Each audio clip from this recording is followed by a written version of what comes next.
peternak merasa tidak dihargai karena harganya cenderung anjlok. Terus yang kedua, mental pemainnya itu dilihat dari segi posisi, dilihat dari segi postingan. Misal bahasanya gini, harga 30 nyari double, harga 50 nyari double, terus harga A1 nyari double terus skandal. Postingan kayak gitu mindsetnya tidak bisa merubah untuk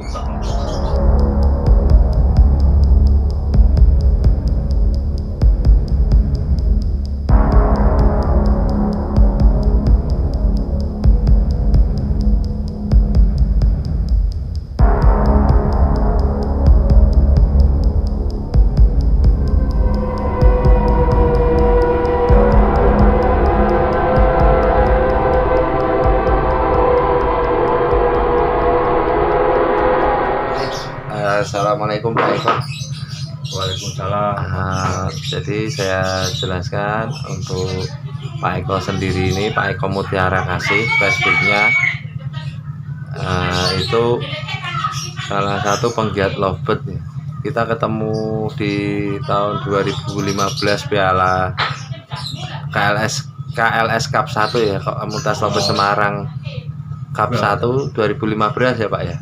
Ya 2015 itu waktu saya ada kelas pleci, kebetulan saya juri. Mungkin Pak Eko udah lupa sama saya.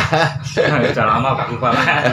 Iya, malah kenal dekatnya baru-baru sebelum kemarin itu ya Pak ya. Apa ya sekitar setahun 2 tahunan ya Pak ya. Baru kenal baik ya Pak.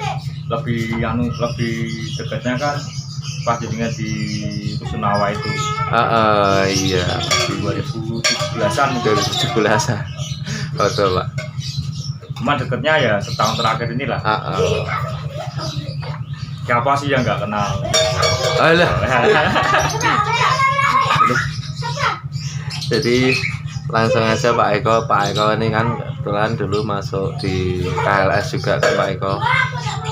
Teman-teman lawas-lawas lama-lama gimana kabarnya Pak Eko? Wah, udah pada tenggelam semua Pak.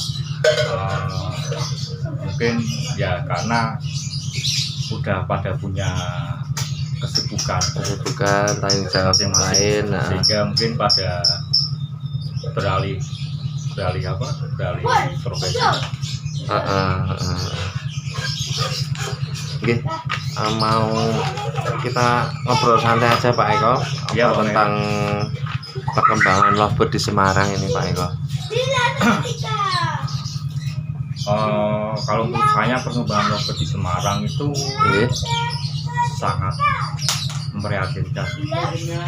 Memprihatinkannya gini, pertama itu dilihat harganya semakin terjual. Ya, itu hasil riset saya, main ke teman-teman peternak dan di lapangan, di gandangan, sama di bakul-bakul pasar itu ya memang banyak yang mengeluhkan lah, karena tidak seimbang, tidak balance. Harganya sangat murah, tidak imbang dengan pakannya.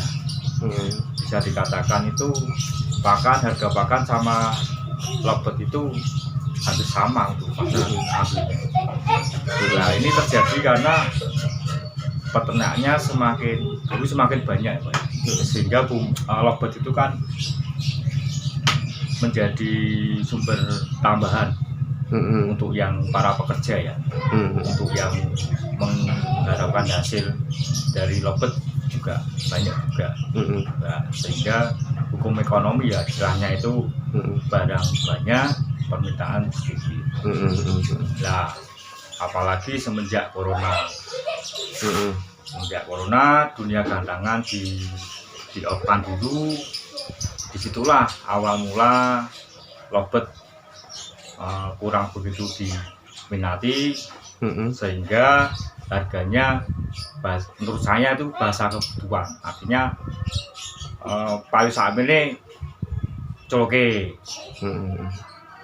daripada manteng harga, misal standarnya dulu 100 dengan kondisi corona ini ditawar dengan harga 30, 40, 50. Ya kembali lagi pada kebutuhan itu, jika nggak tak lepaskan yaitu uang saya butuh daripada rugi makani itu. Beberapa dari peternak mengatakan demikian. Itu yang pertama dari segi harga. Yang faktor utama lagi karena mental pemainnya itu tidak seperti dulu. Peternak merasa tidak dihargai karena harganya cenderung anjlok. Terus yang kedua, mental pemainnya itu dilihat dari segi postingan. Postingan misal bahasanya gini, harga 30 nyari lobet, harga 50 nyari lobet, terus harga A1 nyari lobet plus kandang lah. Postingan kayak gitu mindsetnya tidak bisa merubah untuk perkembangan. Artinya di posisi kayak gitu terus ya. Itu yang membuat harga lobet tidak bisa naik lagi. Itu dari segi mental pemain sama segi peternak. Untuk yang peternak pun juga gini Pak Michael. Kalau dulu masih ada kontes BC ya untuk yang peternak. Kontes. Beberapa terakhir ini jarang adanya kontes. Malah nggak pernah ya? Nggak pernah Pak. Itu ada pun di luar kota. Nah dengan situasi harga lobet yang sangat anjlok kayak gini, saya katakan sangat murah. Ini kan akhirnya menjadi beban untuk para breeder atau peternak itu ya. Untuk main di luar kota sendiri, untuk kontes itu juga butuh sangu kan. Betul. Nah, tiketnya juga mahal. Tuh. Jadi untuk di segmen ini saya bagi dua ya Pak ya. Di segmen BC gitu kontes sama singing kekean ya. Kalau yang di sini tidak adanya kontes itu. Ini lepas dari harganya anjlok ya. Mungkin bisa diantisipasi untuk sama-sama menaikkan harga lobet lagi itu untuk yang di warna ya. Itu adanya beauty kontes. Itu mungkin bisa lah untuk naik dikit. Bisa naik dikit. Untuk yang di segmen gantangan atau singing kontes ya. Itu sekarang itu sangat banyak gantangan baru yang bermunculan. Bisa dikatakan Semarang itu barometernya gantangan. Orang Jakarta itu bilang Semarang itu 1000 gantangan, kota 1000 gantangan. Orang itu Jakarta. Kalau orang Jakarta. Kalau Semarang saya mengatakan 1 juta gantangan. 1 juta. Nah, dulu saya pernah bikin grup Semarang 1 juta gantangan. Pernah itu. Nah, itu artinya kan barometernya di Semarang. Lah hal semacam ini saya tahu awal dulu itu waktu di Kales. Karena untuk grup-grup yang luar kota, luar daerah, luar Semarang itu barometernya di Kales. Kales 2017 di media sosialnya ya, sosmednya itu grup FB itu di atasnya Mix Smart. Itu 218.000, sedangkan Mix Semar masih di angka 109 anggotanya ya. Luar biasa. Di bawahnya itu ada grup Semarang, Solo, Boyolali itu atau Suro dan lain sebagainya itu. Nah, saya juga pernah dapat masukan atau dapat omongan dari orang-orang teman-teman dari luar kota itu memang mereka barometernya memang mengakui kalau Semarang itu untuk lobetnya memang luar biasa. Artinya Semarang 1 juta gantangan itu untuk yang gantangan. Nah, perkembangan zaman ya tadi itu dan dampak dari corona itu sehingga semua menjadi mengalami perubahan yang sangat drastis. Semenjak udah mulai diperbolehkan gantangan buka atau istilahnya PSBB pembatasan itu udah mulai muncul gantangan, karena memang diakui apa tidak itu untuk penggiat. Itu anaknya nangis kenapa? Ponakan Pak. Oh nah, karena nyari ibunya mungkin. oh gini. Itu untuk yang di gantangan itu semenjak mulai buka lagi itu memang mulai ramai semenjak corona ya Pak ya. Itu tak lihat dari timur ke barat, PSBB ya, istilahnya. Selatan itu ketika boleh buka dengan pembatasan maksimal 50% itu wah sangat luar biasa. Artinya pemain udah lama udah vakum, ketika buka wah itu.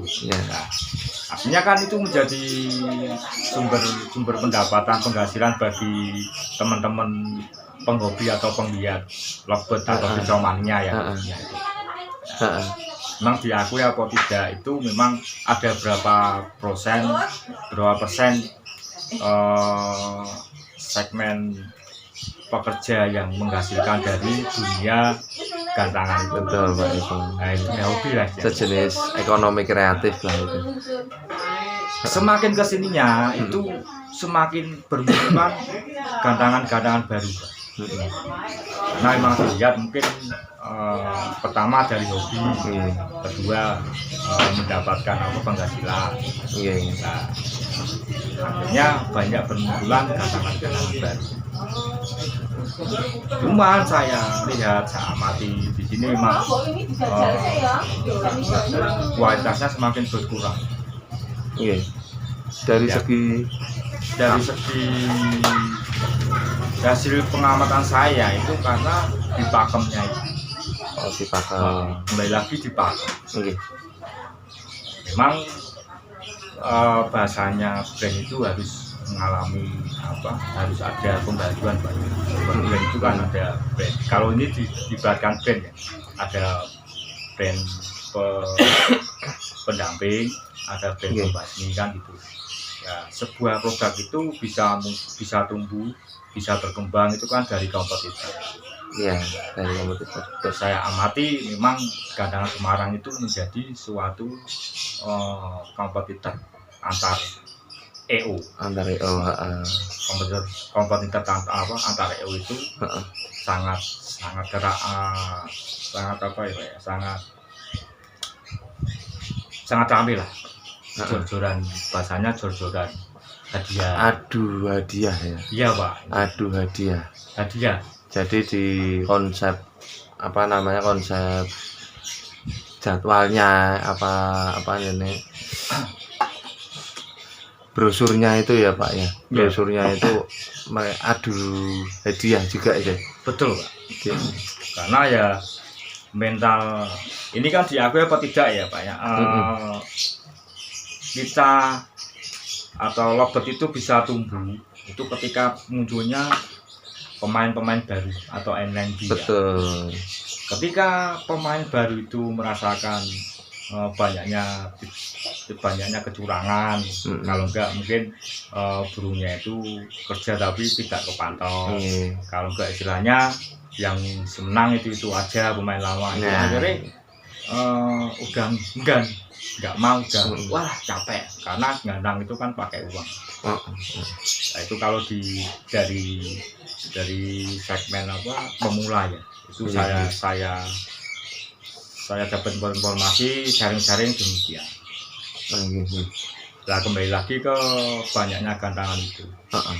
Banyak gantangan itu kebanyakan EO itu mencari aman, amannya dengan pakem yang mudah. Sebenarnya saya juga sangat apresiasi, sangat setuju dengan pakem-pakem yang mempermudah untuk merekrut pemula itu. Bahasanya ada untuk lovebird ya ini ya. Ada kelas setting atau pemula, terus dengan rotasi itu. Bukan karena untuk menjaring pemula. Biar pemula itu dengan kapasitas burungnya mereka itu mungkin bisa merasakan juara, tidak monoton yang itu aja yang menang. Betul. Tapi akhirnya itu pengaruh juga dengan kualitas Pak, karena kualitasnya berkurang. Itu salah satu dampak dari lovebird harganya kok tidak bisa balik lagi dulu, itu karena salah satunya hal itu.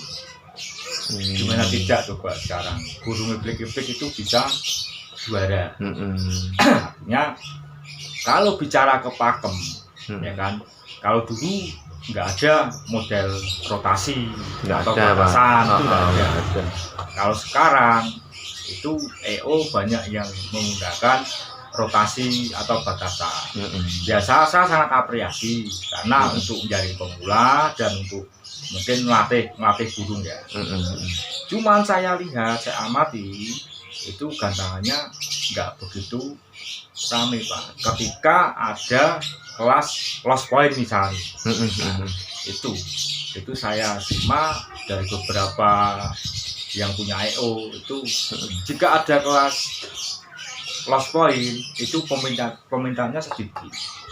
Nah di sini kan kelihatan Pak, artinya memang kelas ini benar-benar didominasi oleh burung-burung yang berani kerja. Nah, lepas dari itu sebagiannya juga karena yang mental tadi itu.